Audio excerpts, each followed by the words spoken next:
Hello everybody, how are you? This is actually the second time I've attempted to go live. The gremlins are at it again and it just dropped out. So hopefully I'm just gonna eat some chocolate because we are talking about taking self-care today. So I've got my chocolate and I've got my cup of tea and I'm ready to chat. I'm just gonna grab my phone here and make sure that Matt is gonna give me the okay that everything is going live. I can see that Matt's joined the chat, so that's a good sign. All okay, he says, so that's excellent. So welcome. This week, I gave you a challenge on the podcast. And the topic for this week's podcast was smart steps to create room for rest and growth. So you get some self-care. That's a really, really important thing to reflect on. And if you're wondering why we're talking about that on a podcast about reflective practice, well, apart from the fact it gives me an excuse to eat chocolate live on webcam, you know, if you are not full of energy and 100% when you enter your classroom, it genuinely does not matter how brilliant your lesson planning is, how beautiful your classroom looks. If you are not able to put on that show and be there and be amazing, then it's going to be really hard to get the impact that you want, isn't it? Would you agree? So let's just do a quick test because we've been going for 11 weeks. 11 weeks. Just let that soak in. So if you are here right now live, give me an emoji or a GIF to represent how you are feeling right now. I wonder if I can do the same thing here. I don't know. I'll give it a go. I'm going to say I am probably, let's go emojis. Ooh, I need a bit of a half asleep one, I think. How about you? What are you guys going to pick? This one looks interesting. I don't know what this one is. There you go. He looks a little bit fizzled. Bit fizzled. There you go. That's me after 11 weeks of this term. And I know that the kids are feeling even worse than that. And we've had to support them through it too, haven't we? And, you know, one of the things that we can do for ourselves is to make sure that we make time for ourselves. And in the podcast, which you can find at edufolios.org/010, you will actually find lots and lots of advice and help around defining self-care and finding time for self-care. And what I said that I would do live in the podcast was the 24-hour task. Now, the 24-hour task just involves a piece of paper, and it doesn't have to be an A4 paper. From sustainability's perspective, this is a scrap of paper, so I'm doing well there. Okay, we're repurposing. Okay, this represents 24 hours. And in the podcast, I walked you through tearing this up to see how much paper you had left at the end that was for you. Because I know that I get to feel quite guilty sometimes about, if I've got the option to sit still and read my book or go for a walk by myself, I've got this list in the back of my head. Do you have that list? And I just feel like I have to do some things off it. Well, today my list is talk to you guys, have a cup of tea, eat some chocolate. And after that, I might watch some telly. I don't know. But, it's important that we make time for ourselves. So without further ado, let's give this 24-hour exercise a go. So here is 24 hours in my day. Halfway, mathematics here, about 12. A quarter, about 6, right? We understand how that breaks up. So 24 hours in my day. How many hours in your 24-hour period do you spend asleep? So grab it. I'm going to say probably about 6, 7. So it's about here, and I'm just going to rip that off.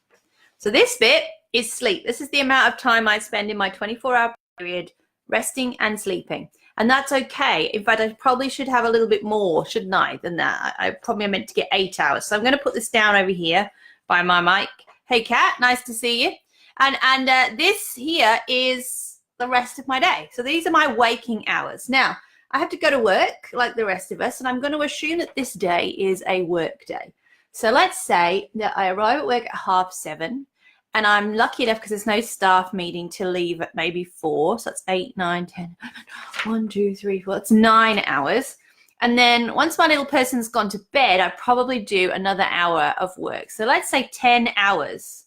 10 hours. Oh, gosh. Okay, so where was the halfway point again? Here. So that was 12 hours. So, hang on. If I take my working time off, you ready? Bye, work. Look at this. Here's what I'm left with. Sleep and work. Hooray. I'm getting scared. How much have you got left? Are you doing this too? Right. Okay. So now I've got things like chores. I have to clean the house and make dinner and do all of that. Now, on an average work day, I probably don't dedicate too much time to that. Probably I should do more, but I'm not sure how I'm going to. So I'm going to just take it. I'm going to try to take an hour or so off. This is a bit tricky for my chores. Okay, here we go. All right, now parenting. After school, I have to hang out with my little person. I want to hang out with my little person. So I probably get a couple of hours to do that every day in the morning. Oh my goodness, look how small. Ooh, I'm going to get off the edge. This little slip of paper is for me. Now imagine if I was doing study right now or prepping for my HA application and my lead application, and I had to do that in my own time. This is all I've got. I mean, maybe I spend like, I don't know, an hour. This is really hard. An hour every day reading papers. I do tend to read a lot. Oh my goodness. I'm trying desperately to leave some scrap, some semblance of me. Can you see what happens to our day? Right, here you go. This is what I have left. This is all the time available to me in a 24-hour period for something that's not work, sleep, chores, or family, or study. And you might find that you don't even have this in your hand. Give me a holler if you've been doing this exercise and you are left with absolutely nothing. Look, let's go through it. Here we go. We've got, I think this was sleep. This was work. Then what did we have? We had some chores to do. We had parenting to do. And we had some study. And that is all I have left in my 24-hour day. Now, if you have that list in the back of your head and you are feeling guilty about the marking that needs doing or the bed sheets that need changing or something else that you feel has to be done, I want you to pause and I want you to think about the fact that the wonderful thing about the 24-hour day is that it starts again tomorrow. So instead of thinking of these 24 hours as a finite thing, let's think about them as a circle. It never ends, okay? So we need to prioritize.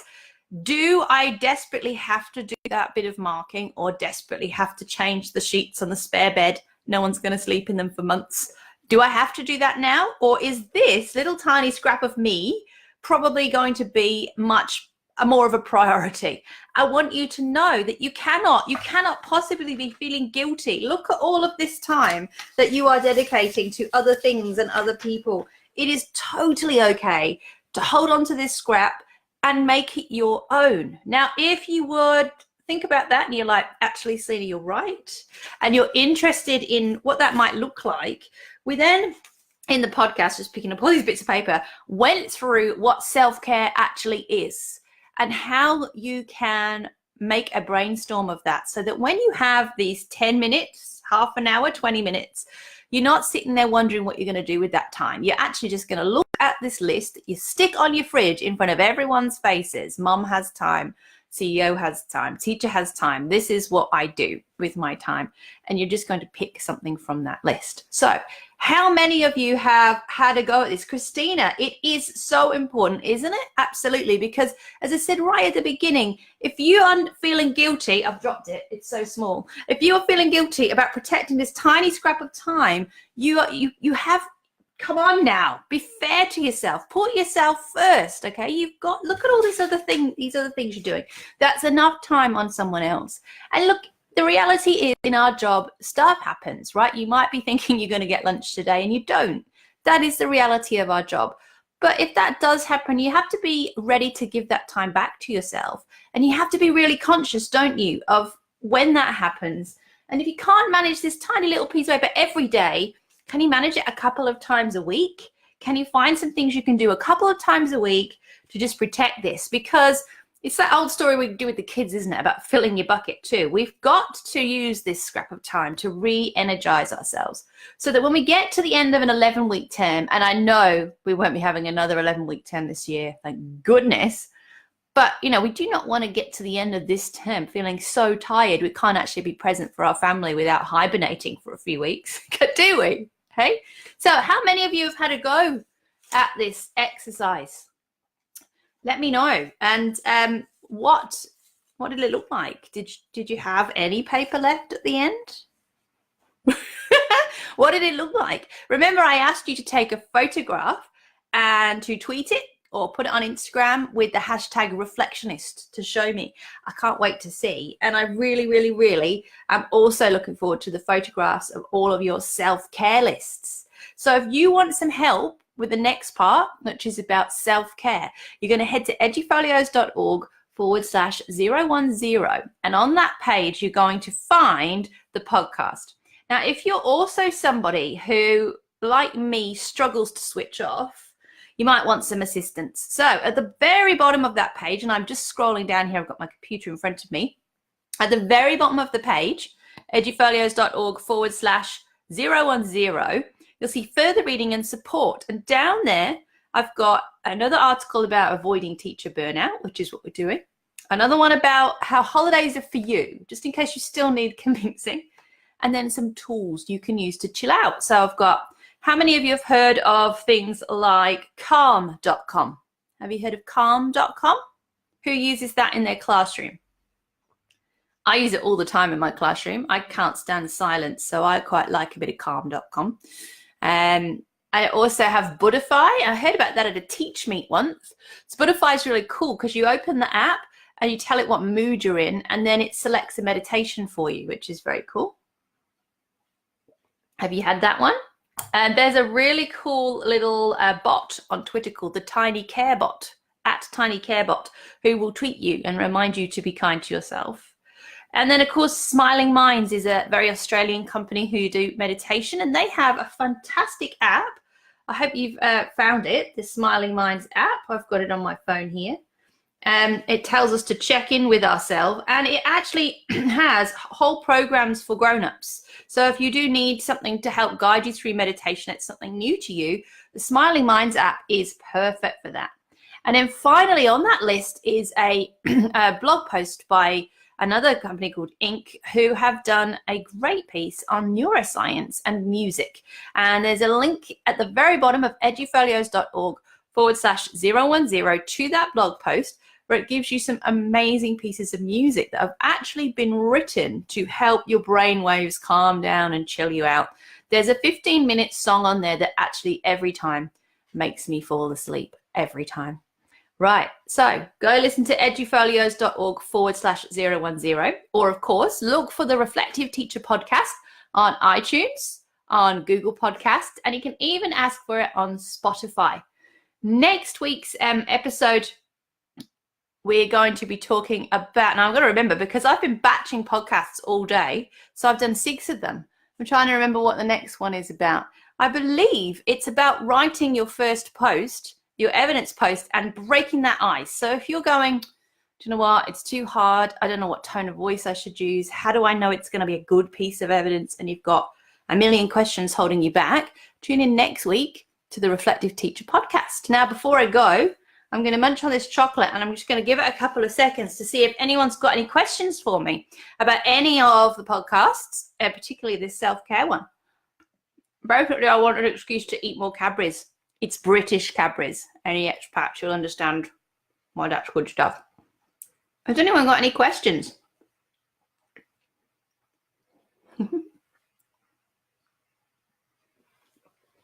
Let's have a look. Kat says that she loves calm.com, but you can't get the free subscription if you tell you're a teacher. Oh, okay. Well, I just log in with my Facebook account. That seems to get around that. Awesome. All right, guys. Well, if there are no questions, I will see you later. Feel free to comment below at any time, and I will reply to them. Look for the Reflective Teacher podcast on iTunes, Google Podcasts, and Spotify.